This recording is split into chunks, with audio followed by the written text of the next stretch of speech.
presidente. Sandra Aguilera, de Grupo Larsa Comunicaciones. A propósito de lo que está hablando, presidente, con respecto a la consulta de este fin de semana, muchos youtubers se unieron en un maratón de transmisión 3 días, viernes, sábado y domingo, donde obtuvieron denuncias y evidencias de que las casillas estaban muy lejanas y escondidas. De hecho, en Oaxaca y Chiapas las casillas estaban a 2 horas de distancia, por lo cual las personas pues no podían acudir porque aparte pues no tienen transporte. Se tienen videos también de que fueron cancelando las boletas a las 12 del día, que porque les habían dicho las personas que las capacitaron en el INE. Yo le pregunto, ¿qué hará su gobierno para evitar que esto se vuelva a repetir? Porque son injusticias del INE para el pueblo. Pues hay que buscar que se reforme todo lo electoral. En su momento vamos a presentar una iniciativa de reforma en lo electoral, porque sí tenemos que ir fortaleciendo cada vez más el método democrático, la democracia como forma de gobierno y como forma de vida. Es fundamental y es el momento, es el tiempo. Y ya se ha avanzado, ya no es lo mismo de antes. Antes el presidente era el que decidía quién iba a ser candidato, quién no. Yo padecí eso. El presidente Fox dijo que por ningún motivo iba yo a llegar. Además, él mismo lo ha dicho. Le preguntaron, oiga, ¿y usted cargó los dados? Sí, porque no quería yo que llegara López Obrador. Él mismo lo ha declarado. Llegó una vez a verlo, siendo presidente, un dirigente, y llevaba una grabadora y empezaron a hablar Fox y este dirigente. Entonces existe la grabación en donde le dice que yo por ningún motivo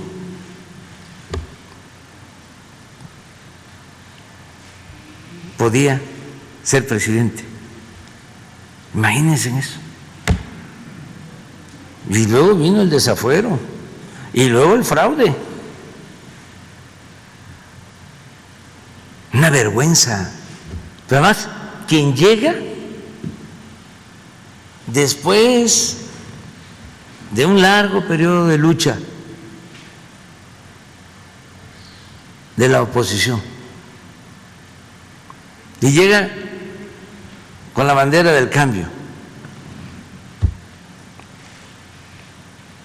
y en su gobierno, en el primer gobierno,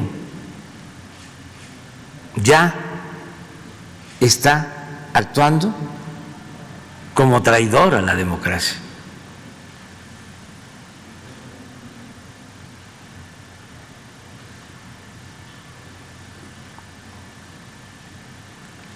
Entonces, tenemos que seguir adelante,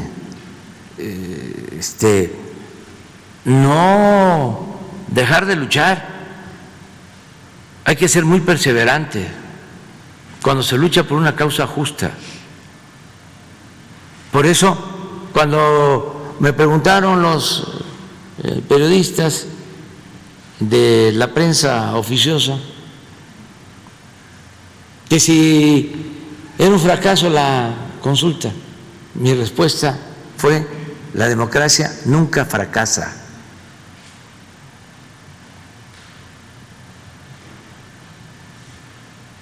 Y así hay que verlo y seguir adelante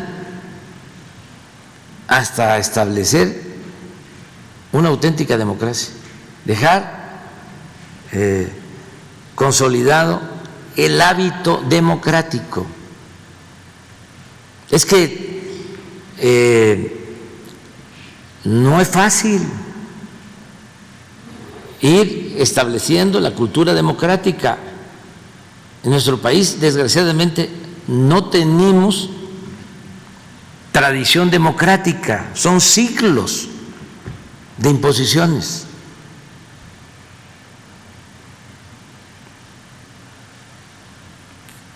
Nos pasa, y tenemos que entenderlo, lo que sucedió cuando la revolución y se liberó a los peones que estaban en las haciendas como esclavos. Llegaban los revolucionarios a las haciendas, y esto en 1914, 1915, hace poco, 100 años, no es nada, poco más. Y le decían los revolucionarios a los peones, los reunían en las haciendas, iban a informarles de que ya eran libres, y los peones, en vez de alegrarse, se ponían a llorar porque no sabían qué era la libertad. Allí en esas haciendas estaban enterrados sus tatarabuelos, sus bisabuelos, sus abuelos. Todo tenía que ver con el amo. Hasta para casarse le tenían que pedir permiso al amo. Hay una novela de ese entonces donde hay un diálogo, se llama la novela Perico, de Arcadio Centella,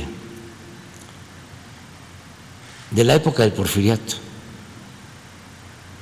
Y Perico se enamoró de Casilda, se llamaba la joven, y el diálogo es, le dice Perico: ¿me querés, Casilda? Y Casilda le responde: ¿quién sabe si quiere el amo? Bueno, ¿qué pasó?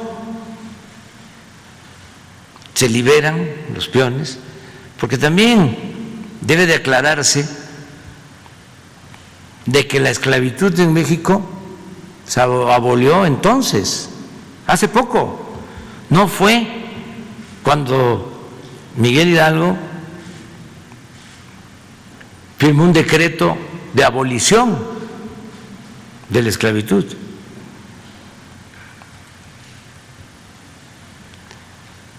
Esa fue una proclama, un deseo que mostraba los sentimientos de justicia, de igualdad de Hidalgo y de Morelos.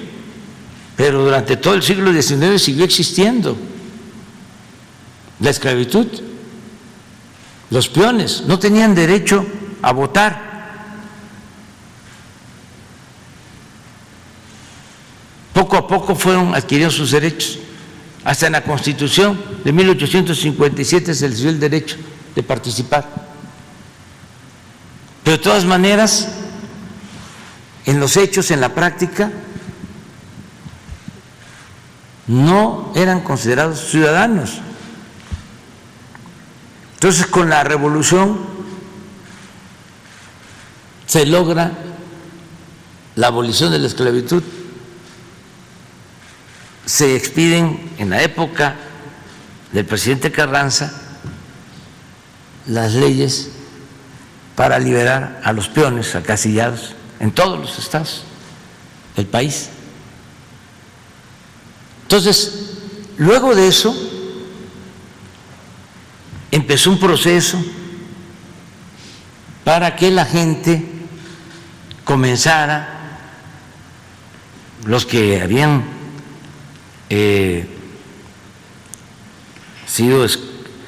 habían estado como esclavos, comenzaron a actuar como mujeres, como hombres libres, pero son procesos.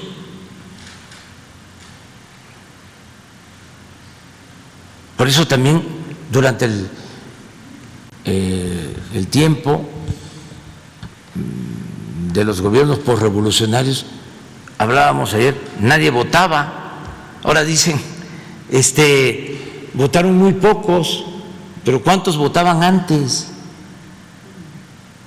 Nadie iba a votar. ¿Cuántos votaban en el Porfiriato? ¿Cuántos votaban después de la Revolución? Muy pocos.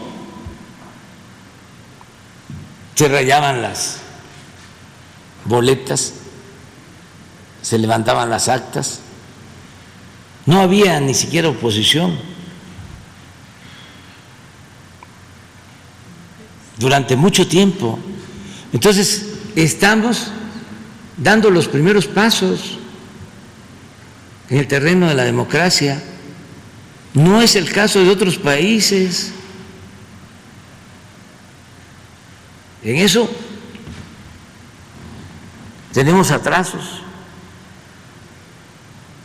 Eso sí, tenemos un aparato electoral que es el más costoso del mundo, pero eso no significa que tengamos una democracia consolidada. Entonces hay que seguir adelante y yo espero que heredemos a las nuevas generaciones ya un auténtico sistema político democrático. Y todos tenemos que ayudar, todos tenemos que apoyar.